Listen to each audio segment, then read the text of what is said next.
Good morning, Oklahoma City Republican Women's Club. Good morning. I love seeing all the women and the smattering of men in this organization. It's really an honor to stand with you today in this powerhouse group. I'm so grateful to get to share the Christmas season with you guys. This is my first Christmas event, and you guys have done a stellar job. I want to recognize your Washington delegation because you guys have a pretty all-star group. Senator Mark Wayne Mullins' office, who obviously sponsored this, he does an incredible job on CNN going after those people. I love watching him. Congresswoman Stephanie Bice, who I had the privilege of running with in 2020, and Congressman Tom Cole. I call him the lion of the house because his leadership on HHS appropriations for healthcare matters that affect this nation has been incredible. I got to work with him in 2016 on diabetes prevention programs. Spent a lot of time in his Norman, Oklahoma office, and he believed in the program and something that we have now set up for all 50 states for people who are pre-diabetic to get into this program, and 70% of them don't elevate to full-blown diabetes. It's an incredible program, and it's because of his leadership that we have it in all 50 states. Let me start by saying something very important. Army Specialist Sarah Beckstrom, you were just 20 years old when you were killed last week as a member of the West Virginia National Guard. This is so personal to me because I'm from Washington, D.C. She was deployed to serve her country. We honor the commitment her and her family made to this nation. Sergeant Andrew Wolf, he is in our prayers today and every day for his selfless sacrifice. We're praying for his quick recovery, and the good news is that he's responding to stimuli. He's responding to light and physical touch, so we hope that he recovers quickly. One day at a time, Godspeed ahead. While we don't know if the assassin was radicalized by Muslim jihadists in Afghanistan or in the United States of America, what we do know is that neither one of those two young, bright stars should have been gunned down by a deranged individual, and that tragedy should have never happened to them and their families. Our nation grieves for them. What we do know is that the monster who killed, he should have never been in America in the first place. That's right. Ramanullah Lockenwall was able to come to the United States during Biden's Operation Allies Welcome. Remember when the Afghanis were hanging off the plane trying to get out of Afghanistan in August 2021? That's what resulted in this. While the Biden administration said everyone was thoroughly vetted, we know that was a complete lie. Former FBI Special Agent Nicole Parker worked on the vetting operation, and she described it as, quote, a free-for-all. A free-for-all coming to our nation. As a result, the Trump administration has now rightly halted all Afghan immigration applicants and ordered a thorough review of every green card from countries of concern. These are the actions of a government that finally is taking the threat seriously. So behold, they're going to start calling President Trump a racist. Oh yeah. He's already Hitler. Lockenwall was housed by the Bellingham, Washington Housing Authority that subsidized by we the taxpayers by an agency you may have heard of during the Doge cuts. USAID was actually funding his housing. That's the money we taxpayers are paying to an agency that really should have been eliminated. American families have been waiting some as long as 3 years to get housing, but instead, not the elderly, not the disabled, not veterans, but Afghan immigrants were given priority. And that's how Lockenwall had housing in this country. For our benevolence and our kindness, this is how we were repaid. What a tragedy, but not surprising when you add this to the list of Biden administration failures. I, like so many of you, I am an unapologetically strong conservative Christian woman. My faith guides me and gives me the courage to speak the truth. And I'm never afraid to push back on the loud, angry army of woke, liberal, sometimes purple-haired activists who think they can silence people of faith. They can't and they won't. My path is probably a little different than many of yours, as I wasn't born in the United States. Yet, I love this nation with every fiber of my being. I believe in our values, and I believe in our Constitution. I believe firmly that a nation without borders, without laws, without accountability is not a nation at all.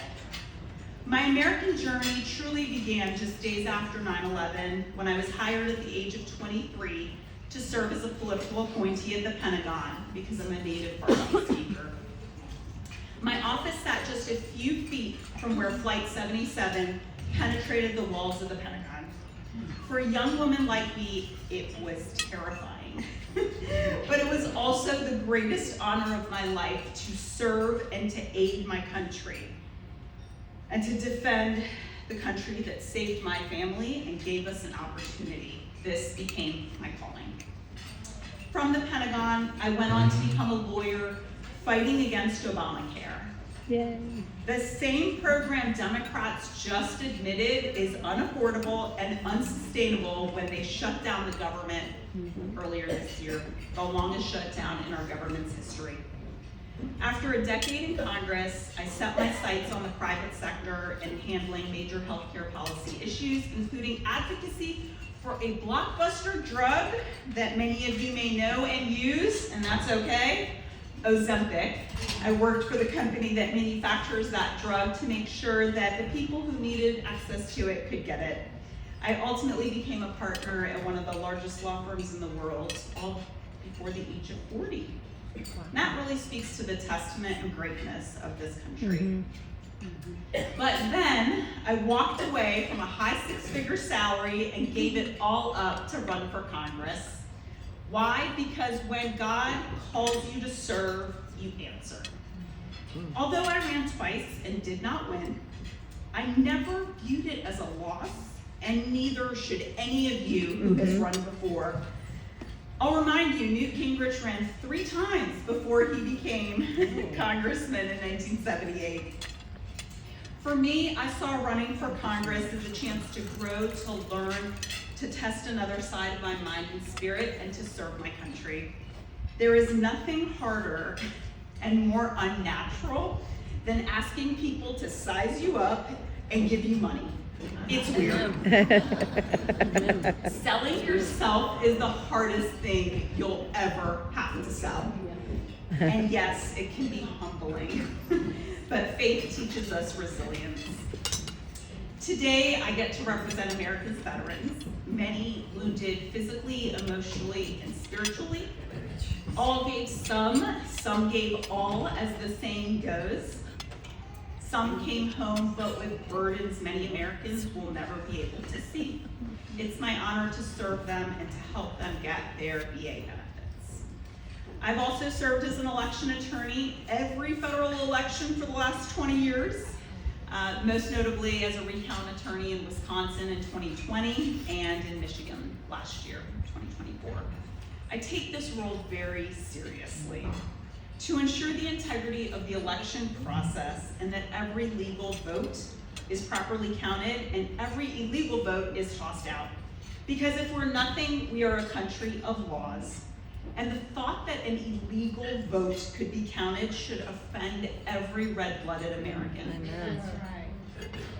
Many of you may recognize me from my TV. I'm on TV 3 to 4 times a week, giving legal and political analysis on Newsmax, News Nation, Fox News, BBC, where you will hear me speak proudly, boldly, and unapologetically for God, for President Trump, and for the United States. Ladies and gentlemen, we are in a cultural and spiritual battle for the soul of this nation. And the left is not playing around. Across this country and across the Western world, we are seeing the consequences of weak leaders bending the knees to woke mobs and radical activists. Just outside Washington, D.C., actually in my hometown, kindergartners were forced to read LGBTQ storybooks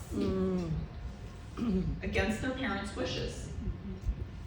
Parents fought all the way up to the Supreme Court of the United States and won. Yay. That victory was only possible because President Trump gave us a conservative majority on the Supreme Court of the United States. Yeah. Yes. Without Trump's 3 Supreme Court appointments in his first term, government overreach would have steamrolled parents' rights, and it would have happened silently without any pushback. Look at what happened in East Plano, Texas, something most Americans have probably never even heard of because the mainstream media buried the story.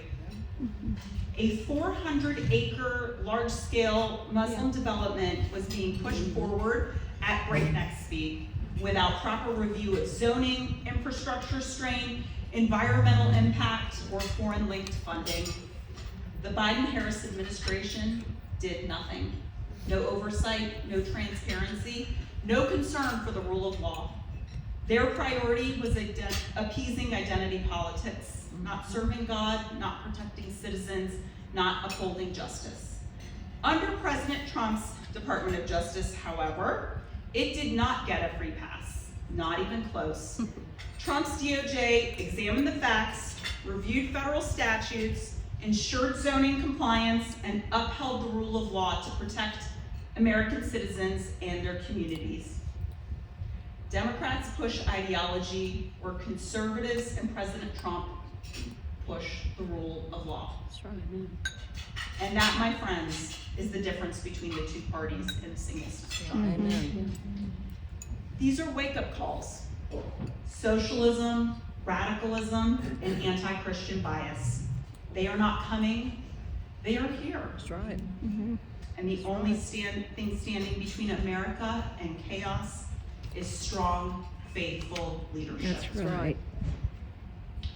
Look at Europe. Spain's prime minister refused to acknowledge Christmas last year, but he went out of his way to honor Ramadan. In England, a Bangladeshi man who barely speaks English was installed as the mayor of Brighton and just finished serving his one-year term in May. Mohammed Azaduzaman could literally barely speak English, yet he was made to be the top leader of a major city in England. Crazy. Countries once proudly Christian are losing sight of their faith and their heritage. As we celebrate the tremendous victory of a Republican Congress, firmly conservative Supreme Court, and an executive branch finally restored to sanity, strength, and purpose, we can proudly say that we have dismantled destructive policies like DEI and ESG. Whether in corporate boardrooms or in state and local and federal governments, we have shut down the wave of indoctrination that poisoned our colleges and universities. And we have made it unmistakably clear that if an institution tolerates anti-Semitism, they will lose every penny of federal funding. The damage inflicted by 8 years of Obama-Biden and 4 years of Biden-Harris was immense. And there was only one leader strong enough to reverse it, correct it, and put America back on course. President Donald J. Trump. Yes.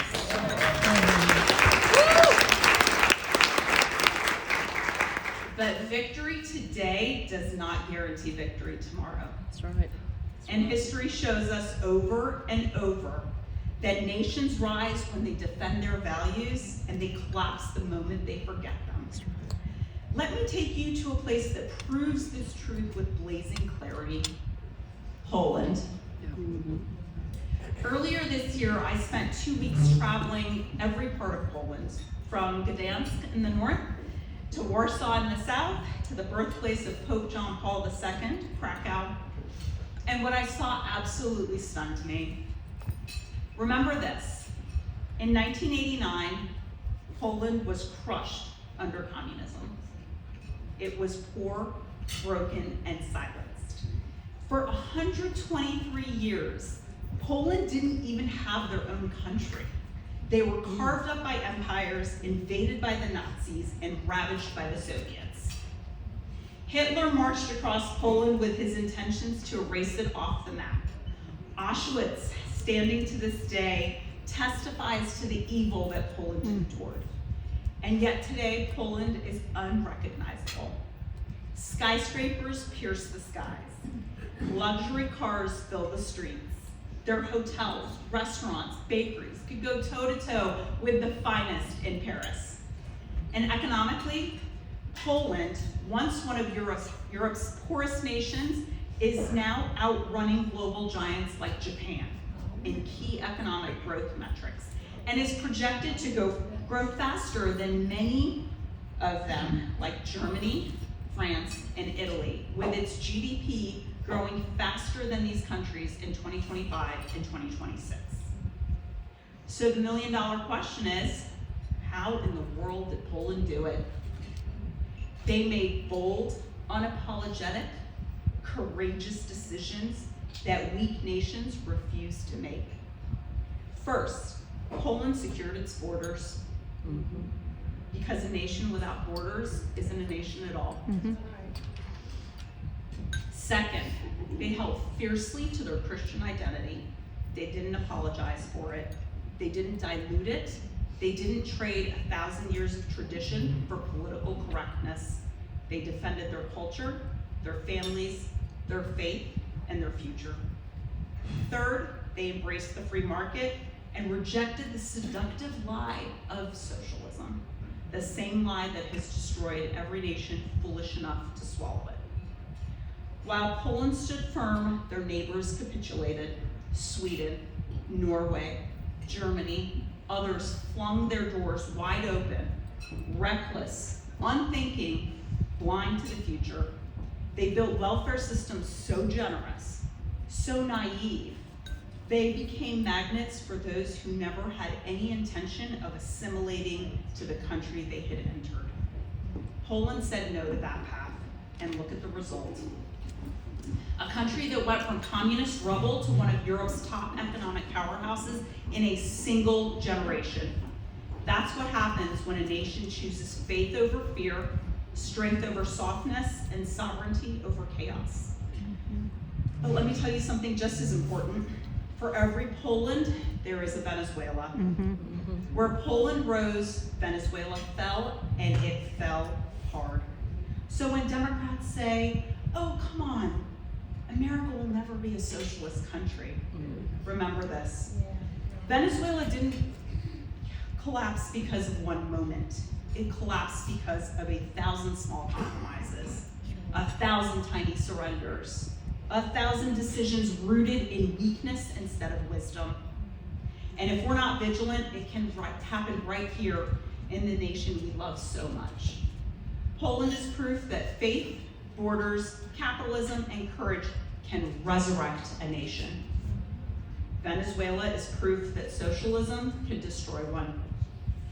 The time for lukewarm leadership is over. Do not think it cannot happen here. Venezuela was prosperous until socialism devoured it. Iran was modern, educated, and free. Europeans and Americans went to vacation there until the wrong leaders seized power. This is personal to me because Iran is where I was born. In 1978, the year I was born, Iran was glamorous, modern, and free. President Carter and First Lady Rosalind Carter spent New Year's 1978 celebrating in Iran and calling it an island of stability in one of the more difficult regions of the world.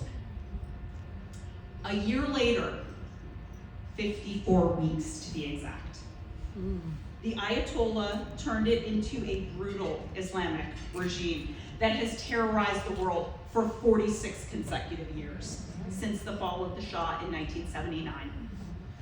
My father was a supporter of the Shah. He led live demonstrations against the Ayatollah. But then the regime took power, and military families like ours were the first to be taken out. And by taken out, I mean executed. My father was 26 years old at the time. He carried a pistol saying he would rather kill himself than to let them torture him and then eventually kill him. We escaped. We came to America legally. My parents started from nothing. My mother had a college degree, but she was delivering Yellow Pages to put food on the table. We all remember Yellow Pages, right? Yeah. We're all old enough. Back in the day. My father was a surgeon in Iran, but he was working as a busboy and doing whatever job he could until he could start over. And then he earned a spot in medical school. And 6 years to the month that we stepped foot in the United States, he donned on a cap and gown and graduated as an ear, nose, and throat surgeon from Georgetown University in Washington, D.C. Nice. Yes. And he has since helped generations of Americans, as he loves to say, since 1985. That is the American dream, earned through sweat, sacrifice, education, faith, and assimilation. That is why I ran for Congress, not for glory and not for a title, but because when you've lived through a country's collapse, you fight like hell to make sure it never happens here, the greatest country on earth. So, there are many candidates here, so I'm going to pivot away from my speech and talk about running for office and the lessons I learned and what I'd like to impart on that. Money talks, everything else is noise / bullshit, if I can say that. Respect is earned by outworking and out fundraising your opponents. There's no other metric that matters. It doesn't matter how many parades you go to, babies you kiss, hands you shake, nobody cares. How much money have you raised? I lost twice. And people will still say to me, I didn't know the Home Depot founder gave you money. I didn't know Sheldon Adelson gave you money. Wow, you raised $1 million. People always talk about money. Even if you lose, they don't care. They focus on how much money you raised. Because guess what? You can run again. And those people who gave you money are probably going to give you money again. But always remember to be in alignment with your principles. That's the number one way members of Congress get themselves into trouble. When they cut corners on FEC compliance and they don't properly ensure that the money they've raised is completely through legal means. This means double and triple check your contributions to make sure if you're running for Congress. I don't know different rules for different states, but if you're running for Congress, only American citizens and not any corporations or foreign entities can give you money. Double and triple check this. This is how you get in trouble. Be who you are, fully and unapologetically. President Trump taught us this. Authenticity resonates with voters. Shape-shifting, like Kamala Harris, does not. Embrace new technology. Social media is how people get their info. 280 characters on X, formerly known as Twitter, is how people get their information. And yes, AI is the future of campaigning. Learn it, use it, master it, because the left already is. Before I close, I just want to thank the board of the Oklahoma City Women's Republican Club and Christy Hall for her leadership and for inviting me to speak today. Please follow me on social media and reach out to me if you know a veteran that is struggling with PTSD and any service-related injury, physical, emotional, or spiritual. My door is always open.